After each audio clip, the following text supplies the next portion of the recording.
So thank you so much for both of you for joining us. I think this is a very exciting conversation. We have a lot to talk about. I want to jump right in. I think here, my first question too, if anybody tells me they haven't had this conversation, I'm pretty sure they're lying, especially in the HR space.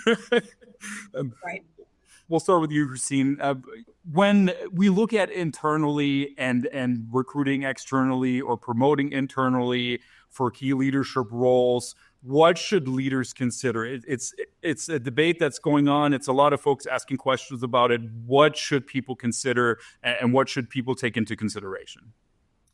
Well, Richard and I talked about this at length. I should say that Richard and I have worked together for a very long time. And when I became president of Leadership Solutions at AMN, he was one of my first calls, since this topic and some very similar are near and dear to our heart and integral to the success of our clients.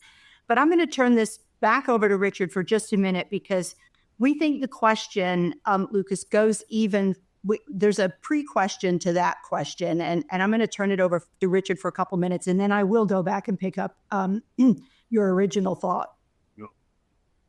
So if we take it up a level before we start talking about internal and external candidates or development of internal people or hiring external candidates, we really need to take a look at what each organization's strategy is. And the big question is, can you find leadership development as a cornerstone within your organization's strategy? If it's not a cornerstone of that strategy, then the rest of these questions may not have as much value. And so I think the first thing you have to ask is really, what does leadership development mean from a strategic point of view in the organization? And then that cascades into informing, do you hire internally? Do you hire externally? What do you train? How do you develop the people? Because it all has to relate back to strategy first. My challenge to everybody that's listening to this is, think about, where does it show up as far as the strategy of your organization? How is it actualized? And then how does that cascade down to individuals? Yeah. I'm actually at the Becker CEO CFO roundtable in Chicago right now, and so I had the privilege of listening to Dr. Rod Hoffman, who I've known for many years, sort of give his farewell speech to the leadership crowd here at Becker's.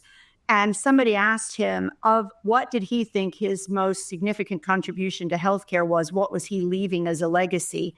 And he said, the quality of the leaders that I have worked with and developed over the years is my legacy. If you have the right leaders and you're leaving the right team, your departure is meaningless. They'll change some things, they'll move some things forward, but the organization you can leave knowing it's in safe hands.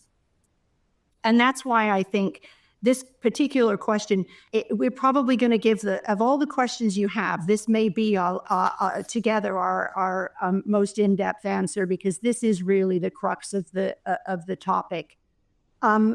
We kind of bucketed this a little bit, and please forgive me for the pings. I'm using someone else's computer, and I don't know how to turn that off, and I'm too scared to play.